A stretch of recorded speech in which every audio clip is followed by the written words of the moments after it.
മരം ഒരു വരമാണെന്ന് നമ്മൾ പലപ്പോഴും പറയാറുണ്ട്. എന്നാൽ തിരുവനന്തപുരത്ത് മുട്ടത്തറയിലെ ഒരു മരം ആളുകൾക്ക് വലിയ ഭീഷണിയായിരിക്കുന്നു.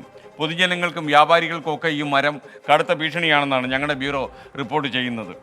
റോഡിനോട് ചേർന്ന് അടിഭാഗം ദ്രവിച്ച് ഏത് നിമിഷവും നിലം പൊത്താവുന്ന അവസ്ഥയിലാണ് ഈ മരം ഇപ്പോൾ.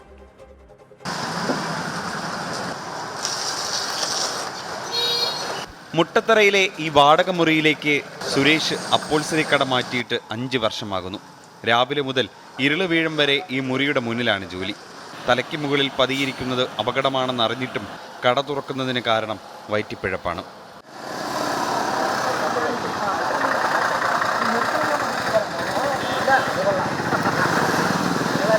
മരം എന്ന് പറഞ്ഞാൽ താഴെ എത്രയും ചെത്തുപോയി, മേളിൽ ഇത്രയും ഹൈറ്റിൽ നിൽക്കുന്നത്. ഇത് വിഴുന്നു കഴിഞ്ഞാൽ കുറഞ്ഞത് ഇവിടെ എത്ര പേര് ചാവും എന്നൊന്നും നമുക്ക് പറയാൻ പറ്റൂല.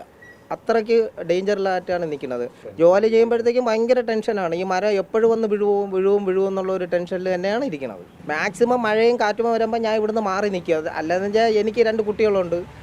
ഞങ്ങൾക്ക് എന്തെങ്കിലും പറ്റിപ്പോയാൽ അവരെ കാര്യം കഷ്ടത്തിലാവില്ല. അതുകൊണ്ട് ഞങ്ങളിങ്ങനെ മാറി നിൽക്കും. മുട്ടത്തറ കല്ലുമൂട് ജംഗ്ഷനിലാണ് നൂറ്റാണ്ടുകൾ പഴക്കമുള്ള ഈ ഇലവുമരമുള്ളത്. 1 വർഷം മുന്നേ തന്നെ ഇത് ജീർണാവസ്ഥയിലായതാണ്. ഇതിന് തൊട്ടടുത്തായി ഓട്ടോ സ്റ്റാൻഡുണ്ട്, ഒരുപാട് വ്യാപാര സ്ഥാപനങ്ങളുണ്ട്, വീടുകളുണ്ട്. ഇവർ മുമ്പ് ഒരുപാട് തവണ പരാതി പറഞ്ഞിട്ടും ഒരു പരിഹാരവും ഉണ്ടായില്ല. ഈ മഴക്കാലം ഈ മരം അതിജീവിക്കുമോ എന്ന് പോലും സംശയമാണ്. ഇലവുമരത്തിൻ്റെ ശോചനീയാവസ്ഥ ചൂണ്ടിക്കാട്ടി കടയുടമകളും ഓട്ടോറിക്ഷ തൊഴിലാളികളും ആദ്യം ജില്ലാ കളക്ടർക്ക് പരാതി നൽകി. പിന്നീട് പൊതുമരാമത്ത് എഞ്ചിനീയർക്കും കോർപ്പറേഷനും പരാതി കൊടുത്തു. ഒടുവിൽ നവകേരള സദസ്സിലെത്തിയ മുഖ്യമന്ത്രിക്ക് മുന്നിൽ വരെ പരാതിപ്പെട്ടി തുറന്നു. ഉടൻ പരിഹരിക്കാമെന്ന മറുപടി മാത്രമാണ് 3 മാസം മുമ്പ് കിട്ടിയത്. വേനൽ മഴ കൂടി എത്തിയതോടെ പ്രദേശത്താകെ കാറ്റിൽ നിരവധി മരങ്ങൾ കടപുഴകിയും ഒടിഞ്ഞുമുക്കി വീഴുമ്പോൾ ഈ ഇലവുമരത്തെ ഓർത്ത് ആധിയോടെ കഴിയുകയാണ് ഇവിടുത്തെ ജനങ്ങൾ. 24 തിരുവനന്തപുരം. പൊതുജനം കഴുതയല്ല സാർ.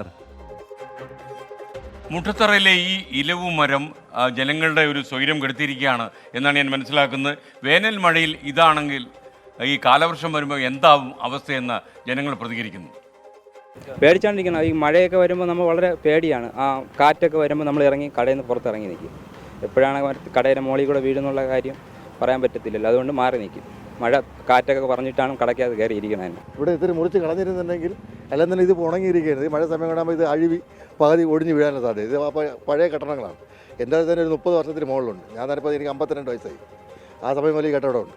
ഞാൻ ജനിച്ച സമയം മുതൽ ഇവിടെ ഉണ്ട്. ഞാൻ അപ്പുറത്ത് ആദ്യം വർഷാപ്പായിരുന്നു. ആ സമയം മുതലുള്ള കെട്ടിടമാണ്. ഇതൊക്കെ ഇത് പൊട്ടി ഇതിൻ്റെ അത് വിടുന്നു കഴിഞ്ഞാൽ ഇത് മൊത്തം പോയി. ആൾക്കാർ പണി കാണാൻ നിൽക്കണമെന്നില്ല, അതും പറയാൻ പറ്റില്ല. ഇവിടെ എല്ലാം പാവപ്പെട്ട ആൾക്കാരാണ്, മനസ്സിലായി. എല്ലാം കൂലിപ്പണിക്കാരാണ്. ഇന്ന് മഴ ജനമൊക്കെ പോയി കഴിഞ്ഞാൽ വെള്ളം പോലും പോകാനുള്ള സാധ്യതയില്ല. കണ്ടില്ല, അപ്പുറത്തെ തോടുകളെല്ലാം കംപ്ലീറ്റ് കഴിഞ്ഞ സംഭവം. സാധാരണ നമ്മൾ ജോലിക്ക് പോകുന്നിടത്ത് ഇവിടെ ഒന്നാണ് തങ്ങുന്നതല്ല. രാവിലെ ആകുമ്പോൾ ഇതൊരു വലിയൊരു ഭീഷണിയായിരിക്കുകയാണ്. പേടിച്ചാണ് ഇവിടെ നിൽക്കുന്നത് തന്നെ. അതുകൊണ്ട് സർക്കാരിൻ്റെ ഭാഗത്തു നിന്ന് പെട്ടെന്ന് മുറിച്ചു മാറ്റി തരണമെന്ന് അപേക്ഷിക്കുന്നു. എന്തായാലും ഈ മരം എത്രയും പെട്ടെന്ന് മുറിച്ചു മാറ്റുക. പല മരങ്ങളും ഈ മഴക്കാലത്ത് ഈ വേനൽ മഴയിൽ കടപുഴകി വീഴുന്ന വാർത്തകൾ നിരന്തരം വായിക്കുന്ന ഒരു മാധ്യമപ്രവർത്തകൻ എന്ന നിലയിൽ എത്രയും പെട്ടെന്ന് ഈ മരം മുറിച്ചു മാറ്റണം എന്നാണ് ഞങ്ങളുടെ അഭിപ്രായം. അജി പറയുന്നു, പ്രേക്ഷകർക്ക് പ്രതികരിക്കാനുള്ള ഒരു ഫോൺ കോൾ പരിപാടി ഉടൻ തുടങ്ങണം SKN. എല്ലാ ദിവസവും നിങ്ങൾ പറയുന്നത് മാത്രം നമ്മൾ കേട്ടാൽ പോരല്ലോ എന്ന് പറയുന്നു. അത് അജി പറയുന്ന കാര്യമാണ്. അപ്പോൾ അത്തരം ഒരു പരിപാടിക്ക് സാധ്യതയുണ്ടോ എന്ന കാര്യം നമ്മൾ ആരായാം.